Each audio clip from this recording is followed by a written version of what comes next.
আসসালামু আলাইকুম রহমতুল্লাহ। দেশ ও প্রবাস থেকে যারা আজকের এই ভিডিওটি দেখছেন তাদের সকলকে জানাই আমার আন্তরিক সালাম ও শুভেচ্ছা। আজকে আমরা সুনরম প্রাথমিক বিদ্যালয় এবং সুনরম উচ্চ বিদ্যালয়ের মাঠ থেকে ঐতিহ্যবাহী সুনরম উচ্চ বিদ্যালয় এবং সুনরম সরকারি প্রাথমিক বিদ্যালয়ের মাঠে প্রতিনিয়তই এই ধরনের খেলার আয়োজন হয়ে থাকে। আজকে আমাদের পার্শ্ববর্তী গ্রাম থেকে দুইটি গ্রাম থেকে এসে দুই দল এখানে খেলাধুলা করছেন। যদিও এটা কোনো আনুষ্ঠানিক খেলা ছিল না, তারপরও আমাদের গ্রামের বিদ্যালয়ের মাঠে যখন এই ধরনের খেলাধুলা অনুষ্ঠিত হয় বা ছোট খেলাও যখন হয়, তখন উৎসুক জনতা আশেপাশে খেলা দেখার জন্য কিছুটা ভিড় জমায়। তো যারা আশেপাশের গ্রাম বা বিভিন্ন গ্রাম থেকে এসে আমাদের এখানে খেলাধুলা করে থাকেন, আমাদের এই মাঠ ব্যবহার করে, আমাদের বিদ্যালয়ের মাঠ আমাদের গ্রামের, তাদের সকলের প্রতি আমাদের আন্তরিক ভালোবাসা থাকে এবং তারা খেলাধুলা করে আমাদের এখান থেকে, আমাদের এই গ্রাম থেকে খেলাধুলা করে দর্শকদের আনন্দ দিয়ে এবং বিনোদন দিয়ে, খেলাধুলার মাধ্যমে আনন্দ দিয়ে সকলে উৎসাহিত হয়ে যান। দেখতে পাচ্ছেন আপনারা ফুটবল খেলা চলছে। আমি একটি ড্রোনের মাধ্যমে ভিডিওটি ধারণ করেছি। এইটা হচ্ছে আমাদের সুনরম উচ্চ বিদ্যালয় ভবন। পুরাতন ভবনটা হচ্ছে পশ্চিম পাশে একেবারে সামনের দিকে সেটা পুরাতন ভবন, এবং বাম পাশে পরবর্তীতে একটি অফিস কক্ষ নির্মাণ করা হয়েছিল। ডান পাশে যেটা রয়েছে এটা একেবারে নতুন ভবন, পরবর্তীতে স্থাপন করা হয় এই ভবনটি। এটা হচ্ছে সুনরম উচ্চ বিদ্যালয়, যেটা মেবি আমার যতদূর মনে পড়ে 1995 সালে স্থাপিত হয়। আর পুরনো বিদ্যালয় হচ্ছে আমাদের এখানে সুনরম প্রাথমিক বিদ্যালয়, সুনরম সরকারি প্রাথমিক বিদ্যালয়। সুনরম সরকারি প্রাথমিক বিদ্যালয় এবং উচ্চ বিদ্যালয়ের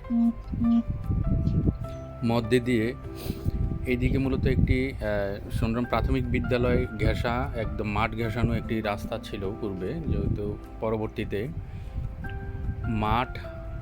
দুটি মাঠই এবং দুটি বিদ্যালয়ের মাঠ সংযোজিত করা হয়, তখন এই রাস্তাটি উইথড্র হয়ে যায়। তখন পরবর্তীতে এই রাস্তাটি আমরা আপাতত এই মুহূর্তে ব্যবহার করছি। এই হচ্ছে সুনরম সরকারি প্রাথমিক বিদ্যালয়।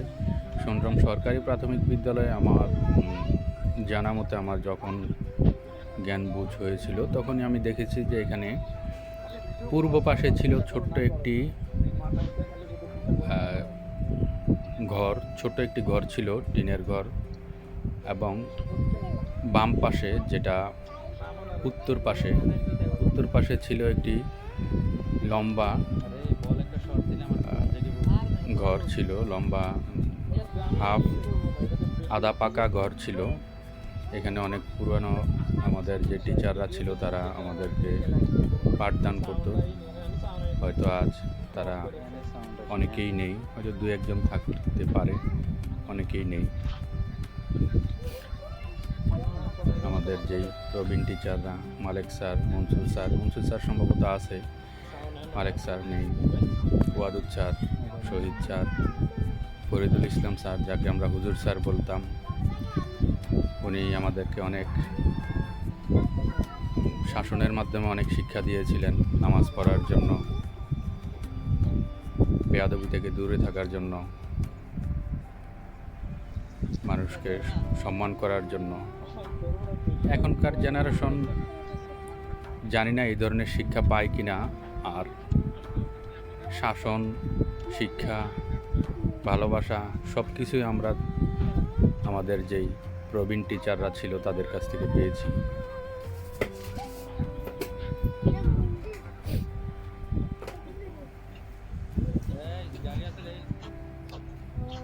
আরও অনেক টিচারই ছিল যাদের নাম হয়তো আমার এই মুহূর্তে মনে আসছে না।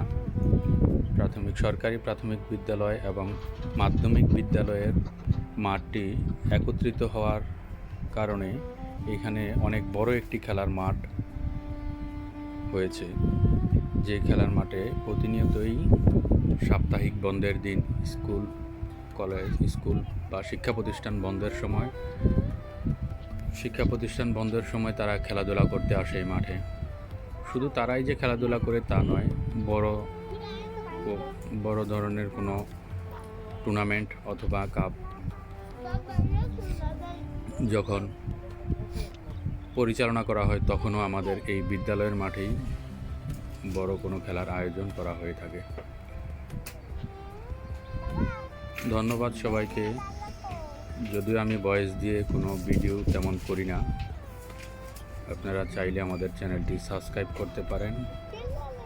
ভিডিওটি ভালো লাগলে লাইক কমেন্ট করে মতামত প্রকাশ করতে পারেন। আসসালামু আলাইকুম।